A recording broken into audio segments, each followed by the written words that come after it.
So being vegetarian, abstaining from eating flesh foods, this is a major part of what the International Society of Krishna Consciousness is teaching. And so if you eat flesh, then it's an impediment to your ability to understand yes. spiritual knowledge or to advance in spiritual life. It's an impediment to understand spiritual life.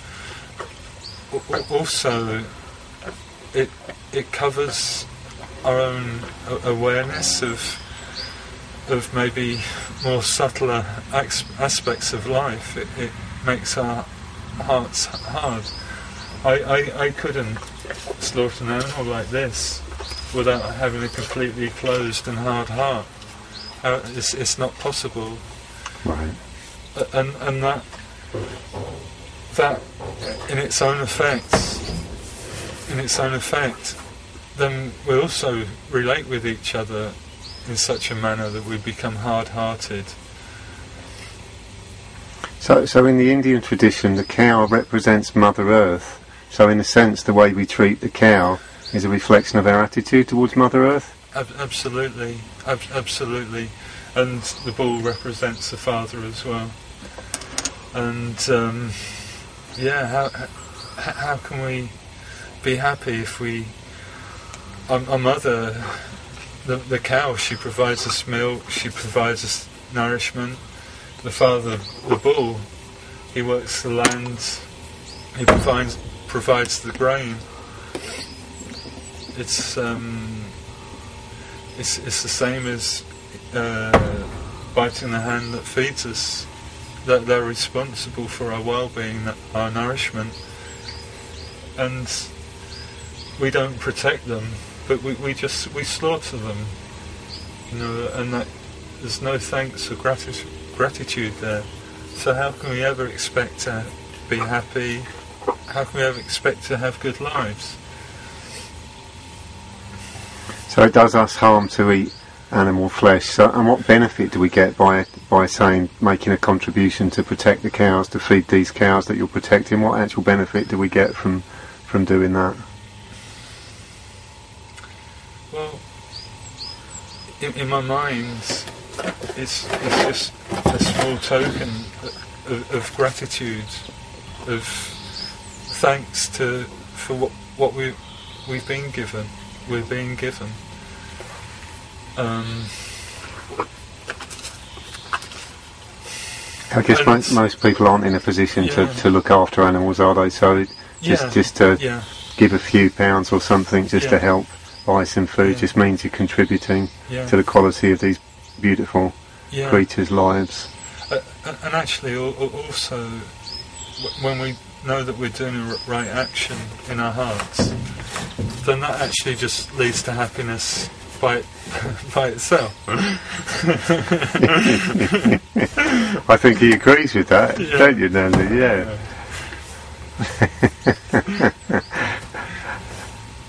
Well said, that bull. It's amazing. I'm amazed at his gentleness. How soft he is. Yeah, and there has to be something done. Things have to change. It can't go on like this unwanted and unnecessary slaughter and ignorance. And just look at this beautiful animal. How can someone mindfully want to kill that? Completely innocent. I guess a lot of the time it's really only about money, isn't it? It's just a way of converting land into cash, isn't it? Just leave sheep and cows to graze, and when they've eaten all the grass, just kill them and chop up their body and tell people that it's food that they need. But it's actually complete nonsense, because we know ourselves, don't we?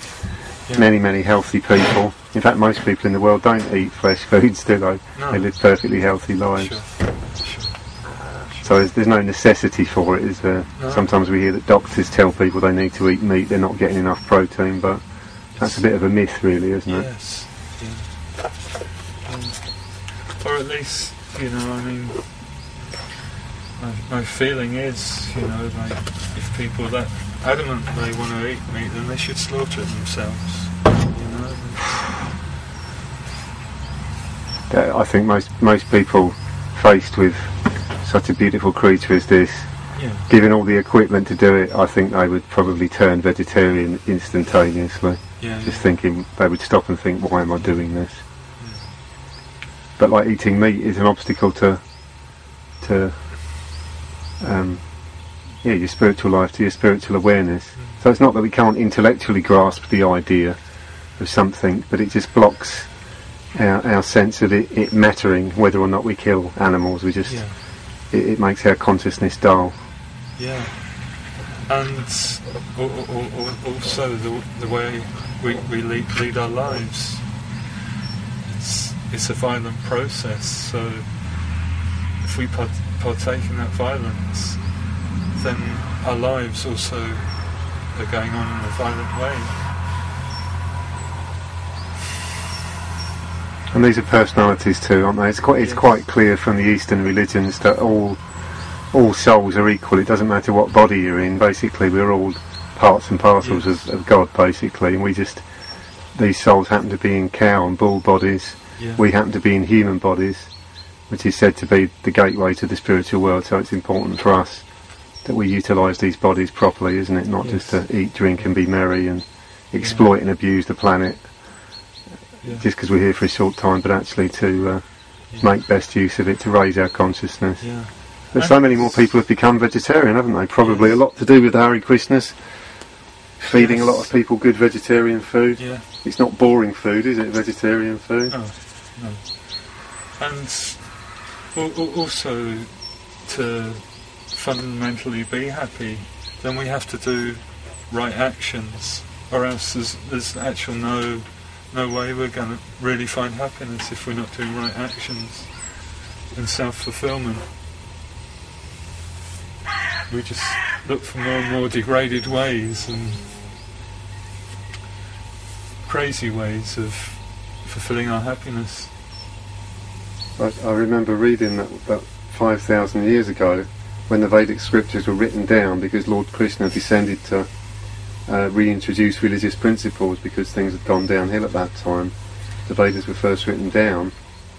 The sages at that time, when they were speaking the Vedic knowledge, they couldn't comprehend that just a few hundred years in the future people would be killing and eating cows. It wasn't even within their experience 5,000 years ago, when there was a complete civilization, Vedic civilization all over the planet. So it's a symptom of the degraded age that we're living in, isn't it? Yes. That we do these things, but we can raise our consciousness just simply by helping to protect them, stopping from eating their flesh, and so it's a good and worthy cause for anyone that wants to give to looking after these magnificent creatures here. And by one person doing it, even just a small thing, just 2 bulls and 2 cows here. But you want to expand this operation, you'd like to get a few more in? I mean, partially, if it was possible. In my heart, I'd like to devote my life to the protection of cows.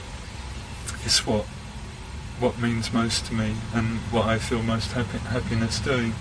And also, I'd like to be able to make a small living at doing that. But really, my aim is somehow, if it can become broadcast, what's all the wrong that's happening about the cows.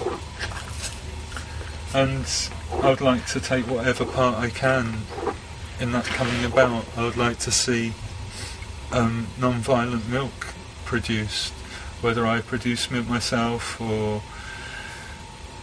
I'm taking on bull calves or I'm taking on old cows. I don't mind, but in some way I would like to increase people's awareness and give